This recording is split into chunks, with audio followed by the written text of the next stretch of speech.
Okay, so in the last lecture, we have studied about the for loop, switch case, while, do while loop, and some practical questions, right? Apart from that, we have discussed about the final statement, final keyword, through which you can make any variable as a constant, and static and instance variable. So today we are going to discuss static and instance methods in a class, right? So as we know that the static variable is attached with the class, it has only one copy.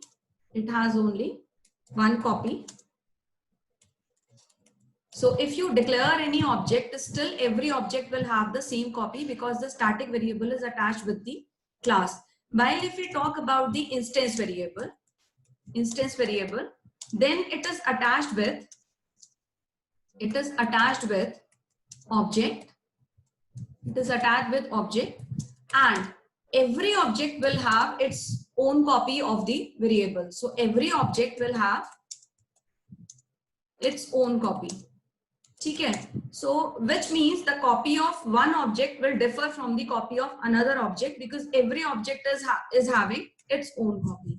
So the same thing happens with the static and instance methods also, but there is one more thing which is added with the static method, and that is the static method can access only static variable. Fine. So let's discuss about the static instance method first. Instance methods. So these are the methods which are declared inside the class. Fine. Suppose I have declared a class A, and inside class A I have declared void, say fun, and in the class I have declared one variable as integer A. So obviously static keyword is not written over here, which means this is a instance variable, right? And then I'm declaring static integer B, which means this variable is a static variable. So the instance variable will be attached with object, and the static variable, we know that it is attached with the class. So it will have a single copy, right? So it is a instance function because the static keyword is not attached with it, and I am accessing instance variable inside it, and I'm trying to access static variable also. Then we'll display the value of A and B. That is instance variable का value print करके देख रहे हैं, और static variable का जो value है we are trying to print that also.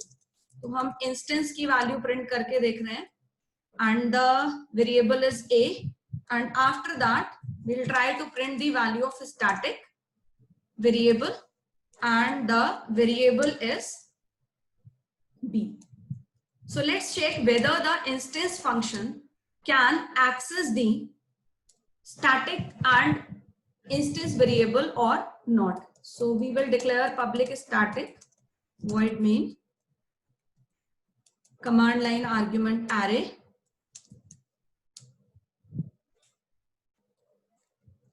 and then we will declare the object of A class. So I've declared the object of A class, and then we'll call the function fun over here, right? So this is my program, and we'll see how to execute this program. तो ऊपर का ये हटा देते हैं, and we'll save this program.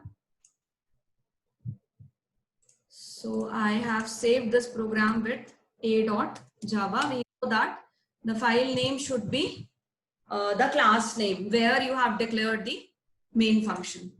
So we'll execute this program.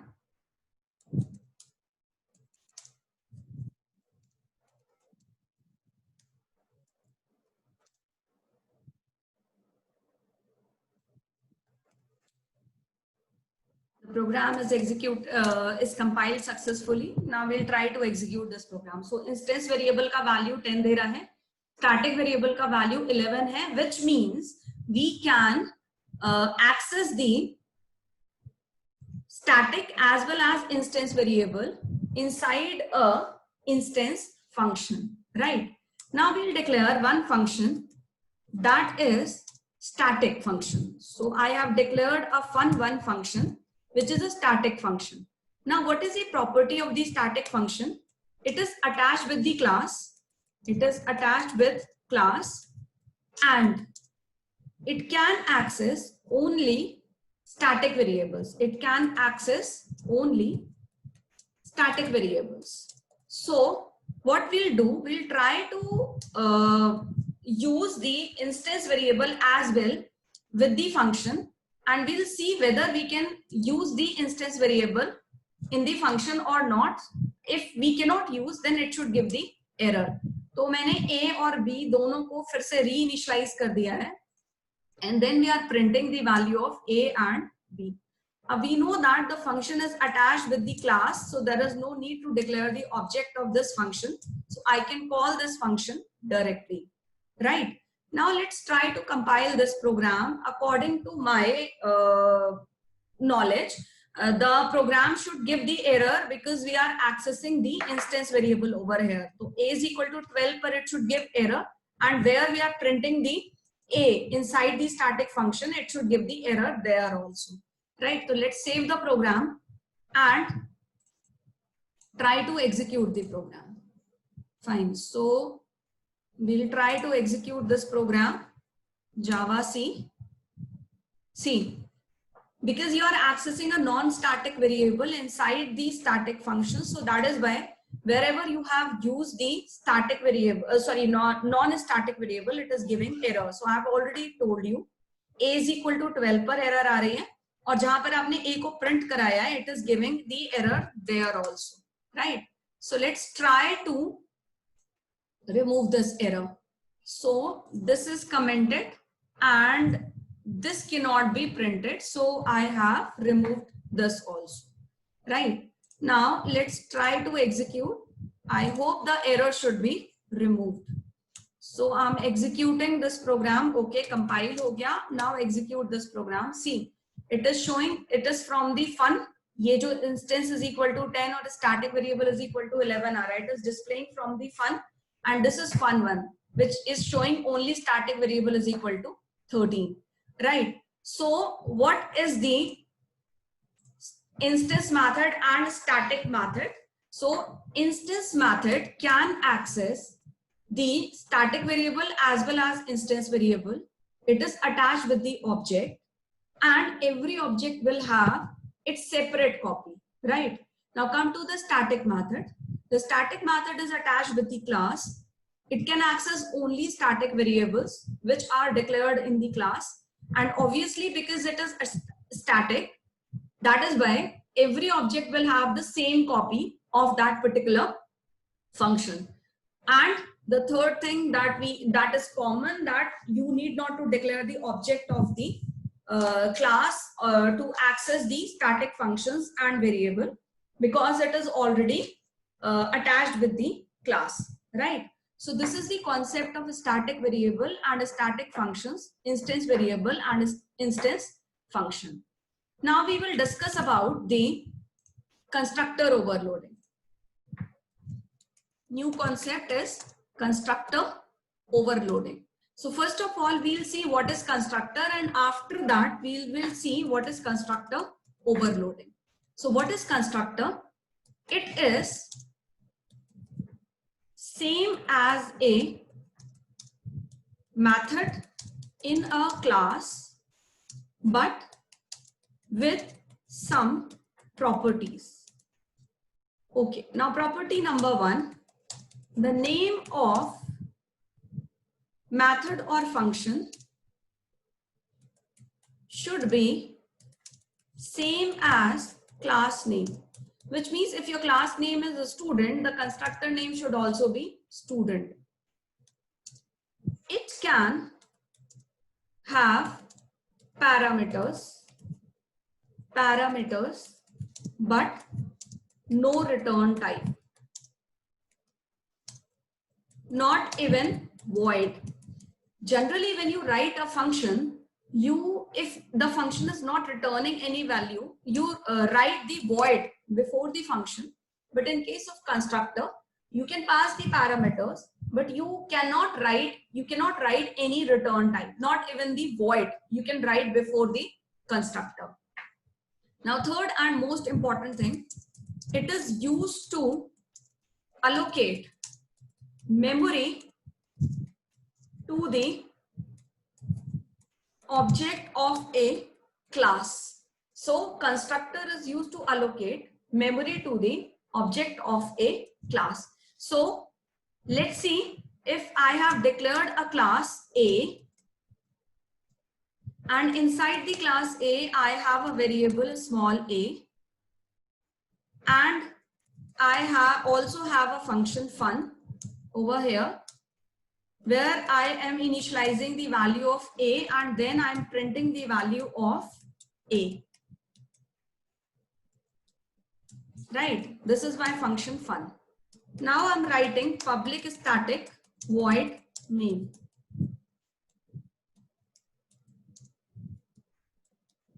Now I wish to use fun function. I wish to call fun function. For that I need to declare the object of A class. So I have declared object as A1. Then new keyword is used for the memory allocation.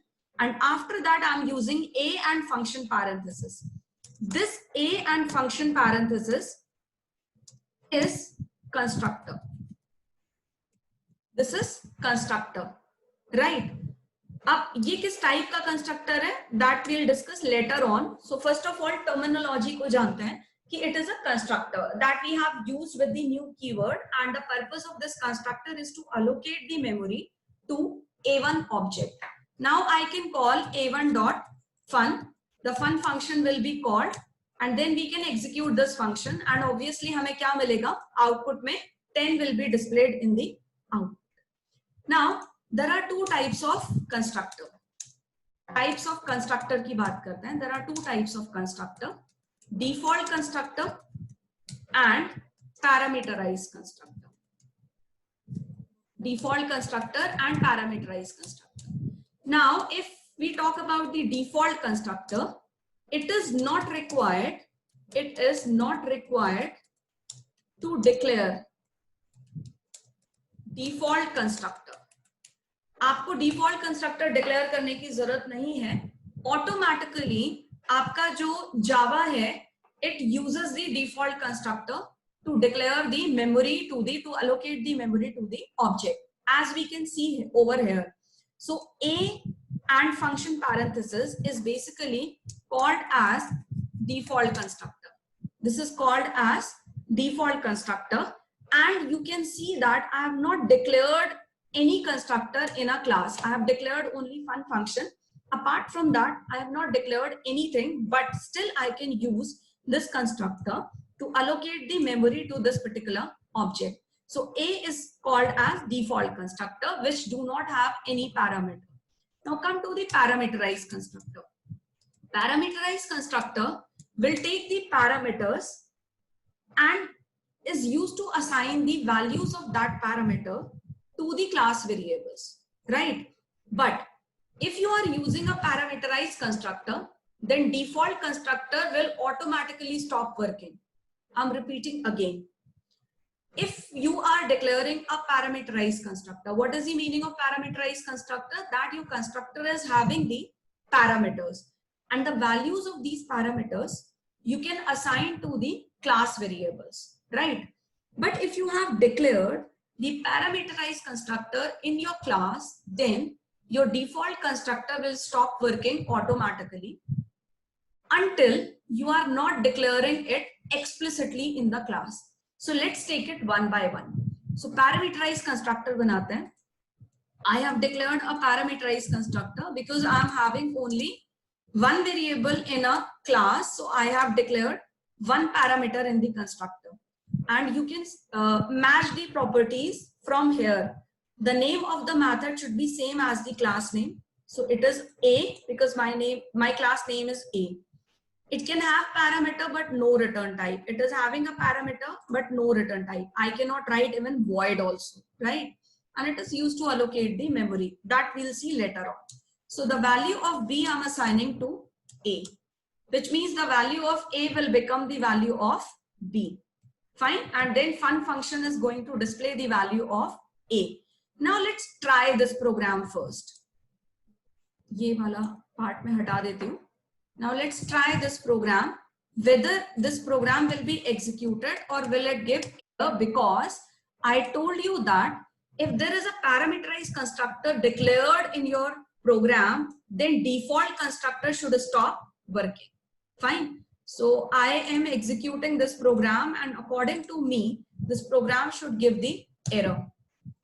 So it is giving error. Why it is giving error? Because it is a default constructor and you require to pass the integer value inside the constructor. So which means my default constructor has stopped working. Now I should pass one parameter while declaring the object. So suppose I have passed 12. Now this 12 will go to B and this B value will go to A. So automatically the value of A will become 12. And when you will print the value of A, you will get 12 over here. Right? So let's check this program. So I'm compiling this program. Program is compiled and now execute this program. See, the value of A is 12. So which means if you have a parameterized constructor in your program, then your default constructor will not work.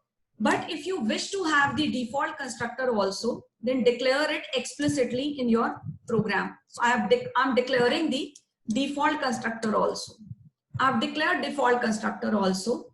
Now if I will write this program should not give error. Why? Because my program is having default constructor also. But the value of A will become 10 now.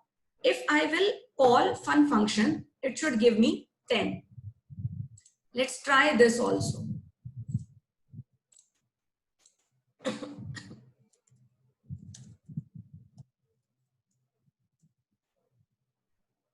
Program is compiled. Now I'm executing this program. See, the value of A is 10. Now, if you wish to use both constructors, then for a one constructor, you will have one object. So obviously, if you are having a two constructor, then you have to declare two objects, right? So I'm declaring one more object, say A2 is equal to new, and here I'm using the parameterized constructor. Suppose I have passed 12 over here. So which means this constructor is not calling right now. We are not calling this constructor right now, default constructor. Which constructor we are calling? The constructor which has a single parameter. So this constructor will be called, which is having an integer parameter. And this 12 will be assigned to A. So if I call A2.fun, it should give me now 12. So let's try to run this program and then we will analyze that.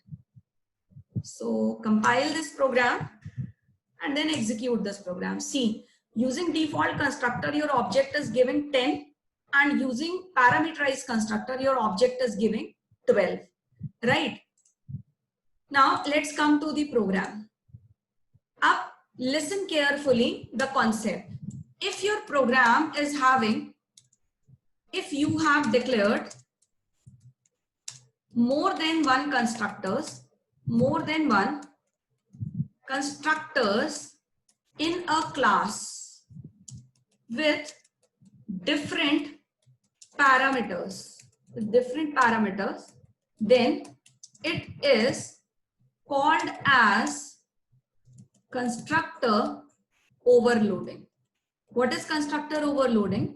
If your program is having more than one constructors in such a way that every constructor is having a different parameter. See, you cannot define default constructor more than one in a class, right? Or this type of constructor which is having an integer argument more than one. Every constructor will be declared only once, right? But if you wish to declare more than one constructor, then where should be the variation? The variation should be in the parameters. you can declare constructor with the different parameters. Now let's take one example. Suppose I have one more variable in my class, that is a string name. Now I can declare one more constructor over here, and the constructor name should be A. I can declare the constructor with a parameter string, and this string parameter I can assign to the name variable. I can have one more constructor with integer, say B, and string n, and then I can assign these values to the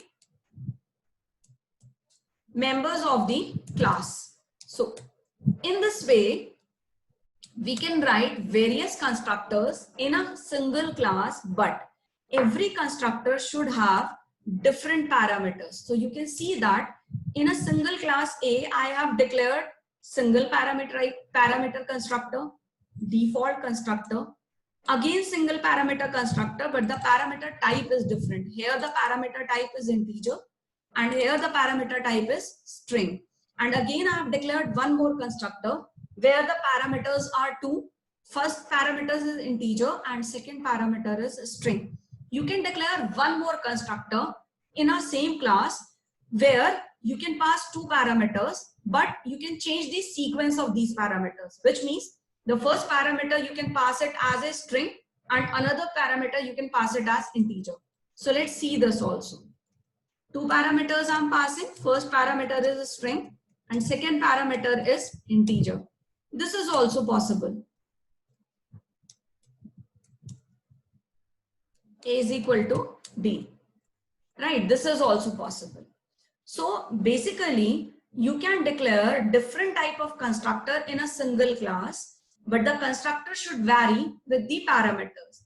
And this phenomena is called as constructor overloading. So if you have any confusion, you can ask one by one. Otherwise, the concept of constructor overloading is finished. So in today's class, we have studied about the static and instance methods, and where the main difference between the static and instance method, apart from the static and instance variable, was the static method can access only static variables, while your instance method can access instance variable as well as static variables also. After that, we have seen the concept of constructor. So basically, constructor is like a function, but there are three rules for the constructor. Rule number one, the name of the constructor should be same as the class name. Rule number two, the constructor can receive the parameter, but it cannot return. It cannot have return type. And three, constructor is used to allocate the memory to the class object, right? Okay. After that, we have seen the concept of constructor overloading. What is constructor overloading? The constructor overloading is a concept where you can declare more than one constructor in a single class, but the constructor should be varied with the parameters, which means you can have different parameters and you can declare more than one constructor in a class. Fine. And most important cheese, there are two types of constructor that you can have in a class: default constructor and parameterized constructor.